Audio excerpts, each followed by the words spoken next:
Bonjour à tous, je me présente, je suis Romain Somero pour la société Capture Solutions. Donc je suis un des deux dirigeants de la société avec Jonathan Chouinard là, qui est présent également aujourd'hui. On a le plaisir de vous accueillir aujourd'hui pour un petit déjeuner avec un thème un peu particulier puisqu'on va parler beaucoup de logiciels et notamment de Cyclone 3DR ce matin. Donc pour ça, on a le plaisir d'accueillir deux invités aujourd'hui. Donc Yannick, qui se présentera un peu plus en détail tout à l'heure, qui est donc le product manager de 3DR, et ainsi que Kevin, qui est là également, qui est un utilisateur de Cyclone 3DR également et qui nous présentera quelques cas d'utilisation dans son quotidien. Donc voilà. Avant de passer la main aux invités, puisque c'est un peu eux les stars aujourd'hui, on va quand même vous représenter rapidement la société, Capture, les services qu'on propose. On va refaire un point aussi sur les équipements et le matériel, puisque pour utiliser ces données dans Cyclone 3DR derrière, il faut avoir des points d'entrée, des données d'entrée. Et donc on va reparler des scanners, de la gamme et du fonctionnement de ces outils. Ok. Donc au niveau de l'agenda, rapide présentation, introduction aujourd'hui. Ensuite, on passera la main à Kevin qui présentera les cas d'usage derrière. Et ensuite, on finira avec Yannick et on gardera un moment d'échange et de questions ensuite ouvertes pour la fin. Donc Capture, qui sommes-nous? Donc toute l'équipe n'est pas présente aujourd'hui, mais Capture, c'est une équipe de 9 personnes aujourd'hui.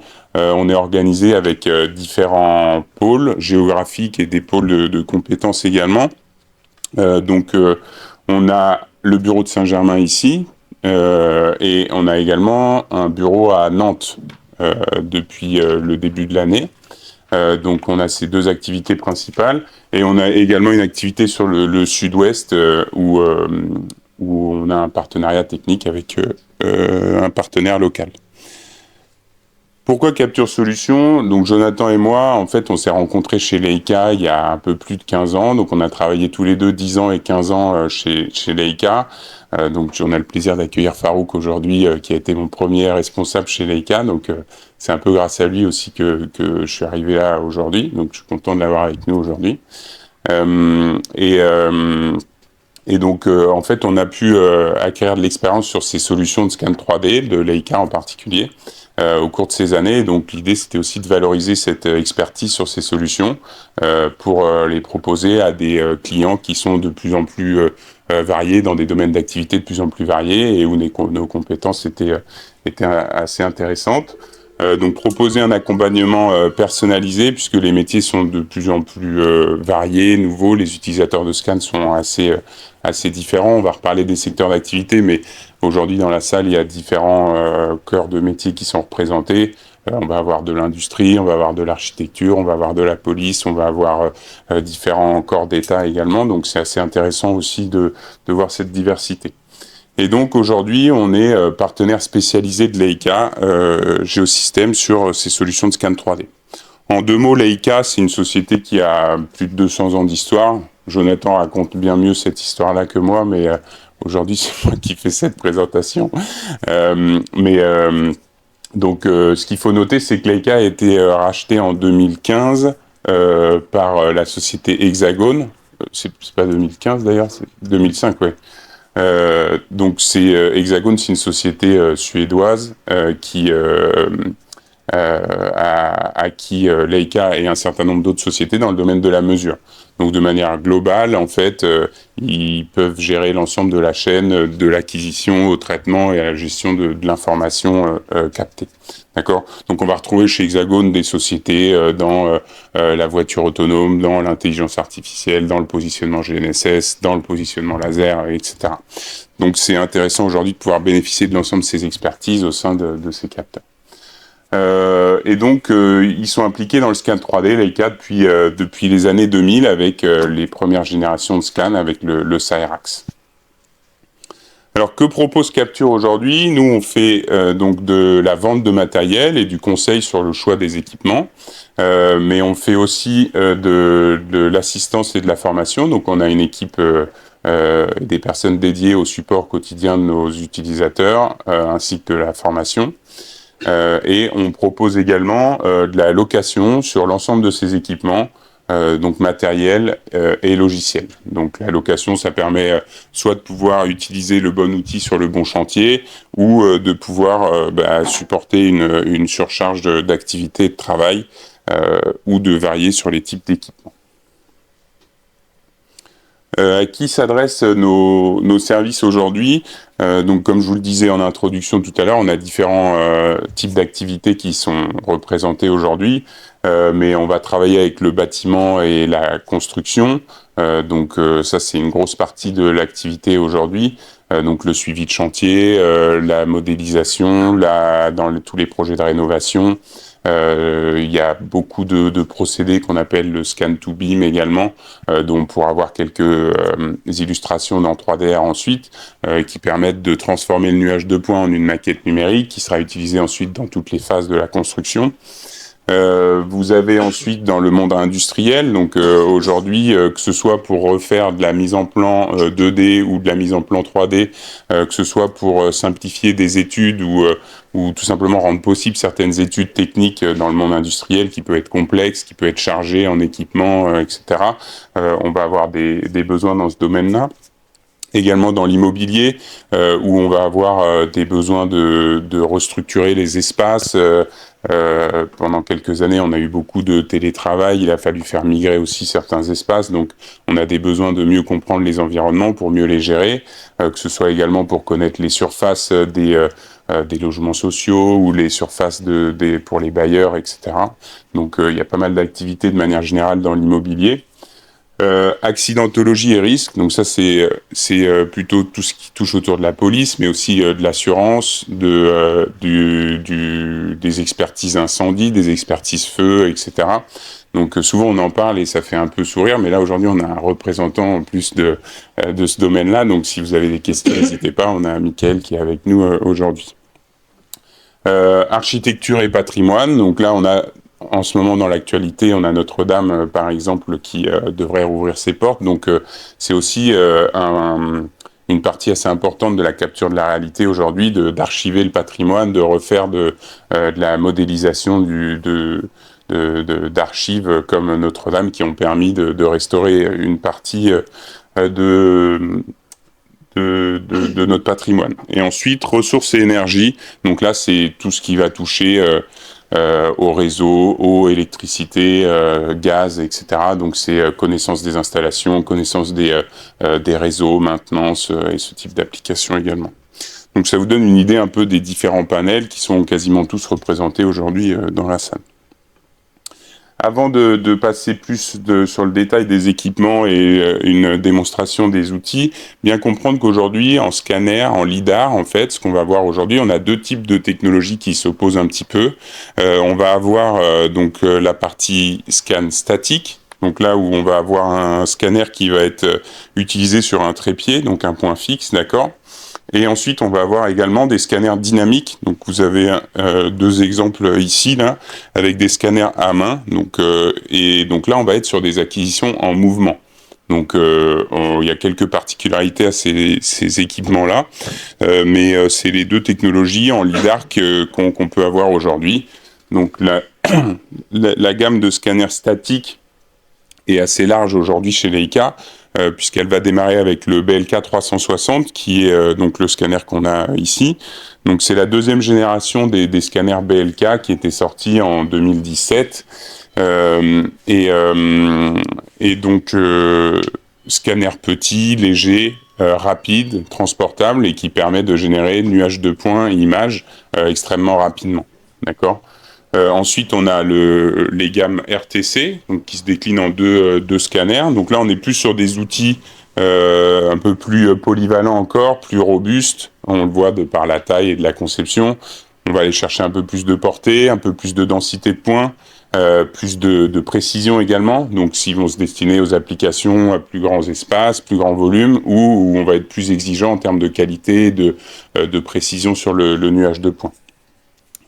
OK. Et ensuite, on a les scans stations. Alors, on n'en a pas ici, mais on a un petit vestige là. Donc les scans stations, ça ressemblait à ça. Donc il faut rajouter 2 parties à droite et à gauche, et vous aviez les scans stations. Donc ça, c'est des outils qui sont toujours disponibles aujourd'hui, et c'est des outils qu'on va utiliser pour aller chercher vraiment de la portée. Donc sur une scan station, on va être capable d'aller chercher des points jusqu'à 1 km. Donc là, on n'est plus sur des applications topographiques ou de génie civil ou d'ouvrages d'art à grande échelle. Ok, donc ça c'est les différents scans 3D.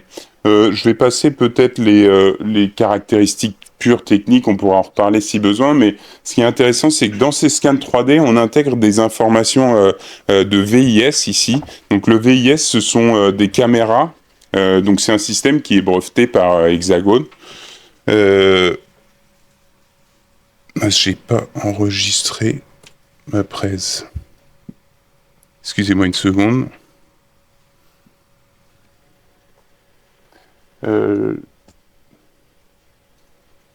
Excusez-moi, j'avais oublié de lancer ça. On va le mettre un peu en retard.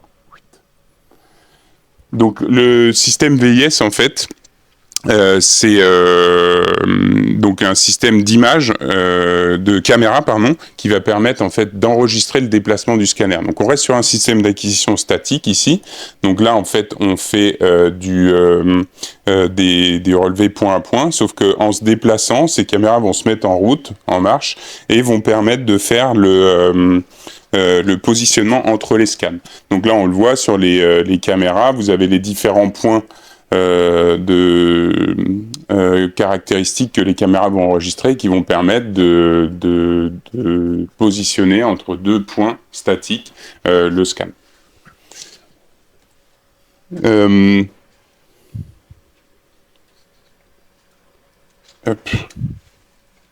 Ok. Donc le RTC ensuite et le RTC LT, les 2 scanners, ils vont bénéficier de ces solutions-là également, sauf qu'ils vont permettre d'aller chercher un peu plus de portée que le BLK, un peu plus de vitesse également, et donc pouvoir permettre d'augmenter la précision également du nuage de points et les scans stations. Donc on a vu rapidement la partie scanner statique, on fera une démonstration du BLK 360 ensuite derrière.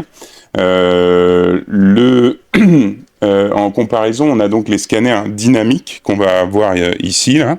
Et donc en scan dynamique, on va avoir le BLK2Go qui va être un scanner plutôt à main. D'accord, donc on va pouvoir déployer facilement à la main. Et le scanner BLK Arc, ici, qu'on voit sur un robot, mais qui va être disponible sur différents types de porteurs, en fait. Donc on va pouvoir le fixer sur une canne ou une perche ici pour aller chercher de la hauteur, du sous-plafond ou des zones un peu inaccessibles. On a un petit chariot à l'entrée également, donc on va pouvoir le fixer sur un chariot. Et donc ça reste la même technologie que le BLK. To go, mais de manière plus polyvalente en termes de système d'accroche et d'utilisation. Et sa particularité également, c'est qu'il va pouvoir faire du scan dynamique et du scan statique. Donc il va pouvoir coupler les deux modes de mesure. BLK2Go, il y a une rapide vidéo ici qui va le mettre en avant, mais donc c'est un scan qu'on va pouvoir déployer facilement à la main. Donc il y a une batterie directement intégrée ici, et donc vous avez un bouton pour l'allumer et le démarrer, et ensuite donc vous avez un ensemble de 3 caméras ici qui vont permettre de calculer sa trajectoire lorsque vous vous déplacez.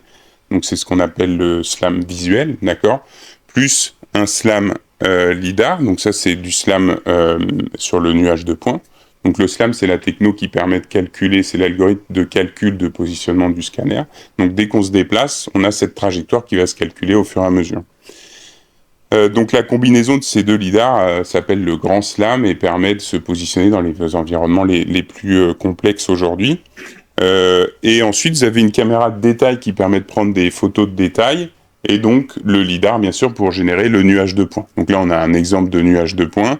Le livrable, finalement, ce sera la même chose qu'avec du scan statique. On va rester sur du nuage de points, sauf qu'il sera un peu moins dense, un peu moins précis, Mais par contre, on aura du nuage de points et des images également qu'on pourra exploiter dans les logiciels ensuite. Donc l'intérêt de solutions comme celle-ci, c'est de pouvoir faire du relevé rapidement dans des environnements qui peuvent être très chargés ou occupés en se déplaçant à vitesse de marche avec un scanner à la main. D'accord. Ensuite, dans les mêmes gammes, on va passer rapidement là-dessus, mais vous avez aussi le BLK 2Fly. Donc ça, c'est un système d'acquisition dynamique également, mais volant. Ok. Donc le BLK 2Fly, c'est un scanner volant, comme on peut l'appeler, mais autonome. C'est-à-dire que on va pouvoir lancer des plans de vol automatiquement avec de la reconnaissance d'objets, d'obstacles. Et donc, dans le cadre d'un relevé sur une façade ici, par exemple, il va être en mesure de détecter les obstacles et d'adapter la profondeur de son scan par rapport au balcon, au retour de bâtiments, de poteaux, etc. Il peut également éviter du câble ou des fils électriques et ce genre de choses. Et donc, il va définir automatiquement sa distance de vol, son plan de vol, pardon, par rapport à l'espacement qu'on va mettre entre les scans. On va pouvoir également aller faire du scan sur de la toiture, par exemple. Donc on peut faire du plan de vol vertical, du plan de vol horizontal également. Et il y a également désormais des modes de vol en découverte, donc qui permettent en intérieur ou en extérieur, dans une zone, de définir un cube dans lequel on va lui demander d'aller explorer le relevé, et donc il part en autonomie explorer cube par cube en fait la zone de relevé. Donc le BLK 2Fly ici dans cette gamme de scanners dynamiques. Également le BLK Arc, donc ici on voit dans cette vidéo quelques cas d'usage. Donc on a Edouard, notre formateur ici, là, qui l'a mis en œuvre vous voyez, sur un trépied. Donc là on est sur le scanner BLK Arc ici, qu'on va pouvoir utiliser sur différents porteurs, en statique ou en dynamique. Ok. Et donc c'est un peu l'intérêt du produit ici, de pouvoir coupler un peu ces différentes technologies. Donc on a aussi un client qui l'a monté sur une voiture téléguidée pour aller faire des relevés, enfin c'est plus un rover qu'une voiture téléguidée, sur un rover pour aller faire de l'exploration dans des conduites un peu inaccessibles. Vous pouvez le monter sur des chiens robots qu'on voit de plus en plus aujourd'hui. Vous pouvez le monter sur un caddie de golf, comme c'était le cas ici. Vous pouvez l'avoir sur une perche. Vous pouvez le monter un petit peu sur tout type de support. Dans l'industrie, il a été aussi monté sur des ponts roulants, en fait, donc qui font du scan automatiquement dans des usines sur des structures, puisqu'on peut le mettre également tête en bas. Et donc, ces outils sont pilotables avec une application qu'on va voir ensemble ensuite derrière. Ok. Ce que je vous propose, c'est de regarder un peu plus en détail comment fonctionnent ces équipements avant de vous représenter la suite ici logicielle. Donc pour ça, je vais prendre mon iPad. Donc on va commencer avec le BLK 360 ici. Donc là, c'est un scanner qu'on installe sur trépied. Donc on a une batterie amovible ici. Les batteries, en fait, on va pouvoir vérifier leur état avec un témoin de charge ici. Et donc, une fois qu'on a démarré le BLK, on va pouvoir récupérer ça. Je vais juste lancer l'enregistrement ici de l'écran. On va lancer la pause là-dessus.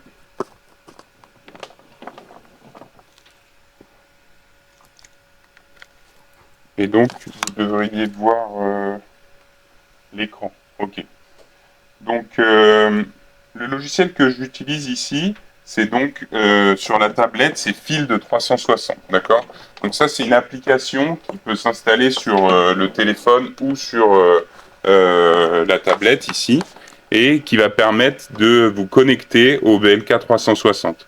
Donc, il suffit de trouver le BLK qu'on souhaite connecter. Donc là, ils vont se connecter en Wi-Fi tous les deux. Et donc, on va pouvoir directement démarrer l'utilisation du scanner. On avait déjà un projet, on a fait 2 scans ce matin pour démarrer. On peut tout à fait en fait utiliser cet outil pour scanner à différents moments dans un bâtiment un scan. Donc là, on voit qu'il y a déjà 2 positions de scan qui sont présentes.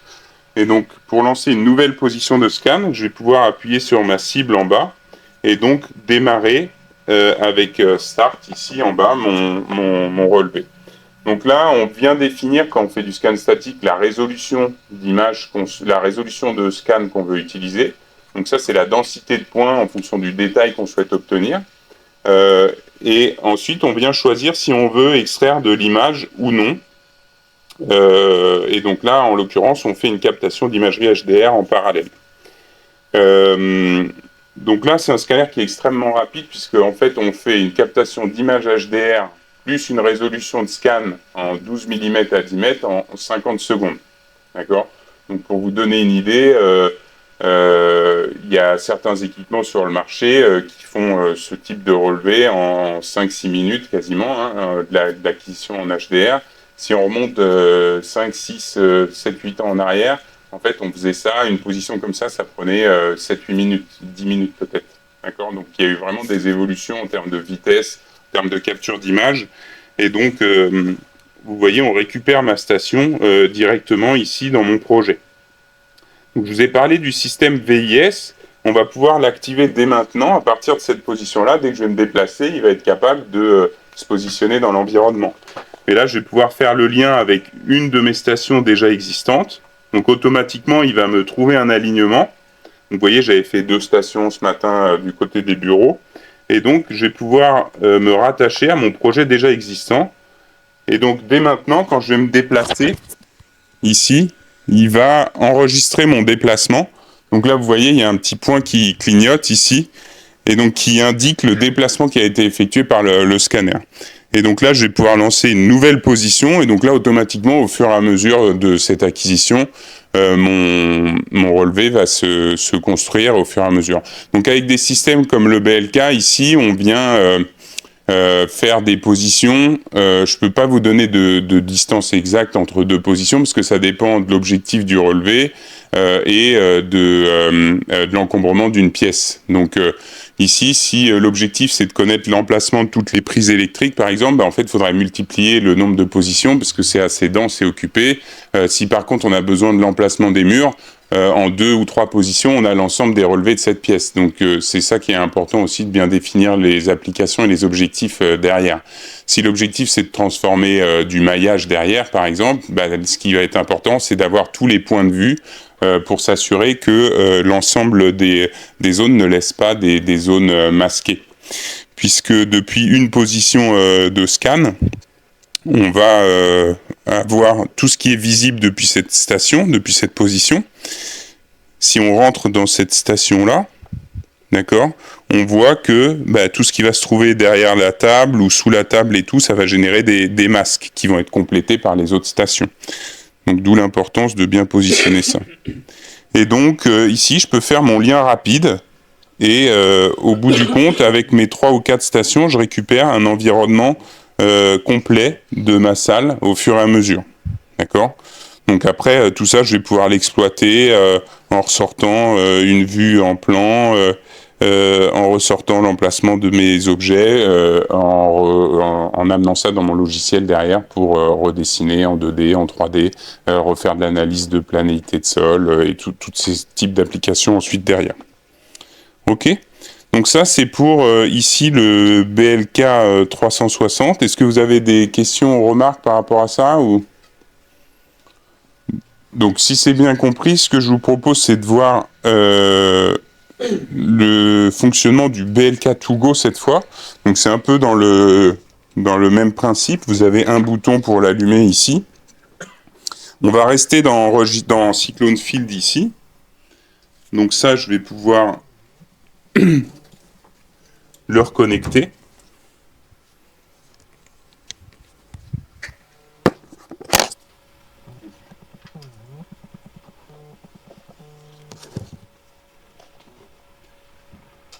On va juste attendre qu'il démarre et qu'il soit vert ici.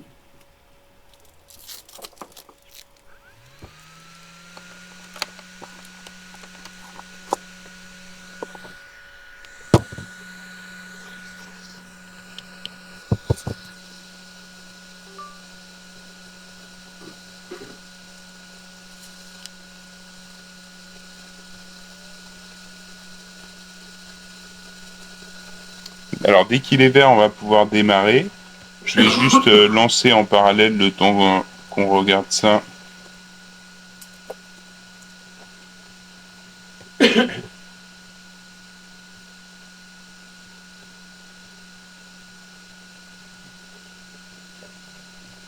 Ok.